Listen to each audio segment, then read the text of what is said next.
When it comes to the draft process scouting games, the NFLPA Collegiate Bowl often goes under the radar. Even so, this is one part of the process and teams can potentially find some hidden gems in this game. This year, there were some really good prospects partaking in the game and some of them really stood out. Who are some of the players that stood out on defense? Dayan Ghanwoloku out of BYU is a stout defensive back that has a knack for making big plays for the defense. In this game, he was part of a big fumble that slowed down the opposing team and caused a turnover. This is a stronger corner class, so this game alone won't be enough for him to get drafted, but at the very least, he had a game that caught teams' attention, he just needs to build on it. Javon White is a safety out of UNLV that was constantly making plays, especially coming up as a run defender. He does have some range, but he does his best work coming up against the run. This was a good week for White as he showed off more versatility in his play that many, myself included, expected. Safety is a decent class, but it isn't so strong where the week that White had won't move him up boards.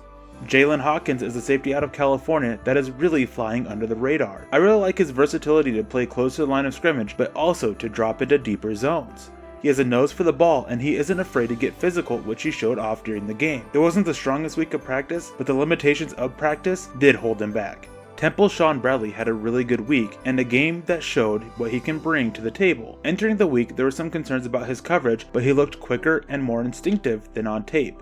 This is a weaker linebacker class in the draft, and teams are looking for hidden gems. With the week that he had, Sean Bradley may fall into that category. Marcel Spears Jr. out of Iowa State is someone that I have talked about multiple times. In the Collegiate Bowl, he had one of the best defensive plays of the day where he sat back, read the quarterback, and made a good interception. He is a cover linebacker that works so well when he is able to read the play in front of him and then react. While there is a concern over his run defense, he showed flashes during the week leading up to the game. It was a good game where multiple prospects really helped themselves. This is a good week to find some hidden gems, and maybe the Denver Broncos did, though only time will tell. For Mile High Huddle and Sports Illustrated, I'm Eric Trickle.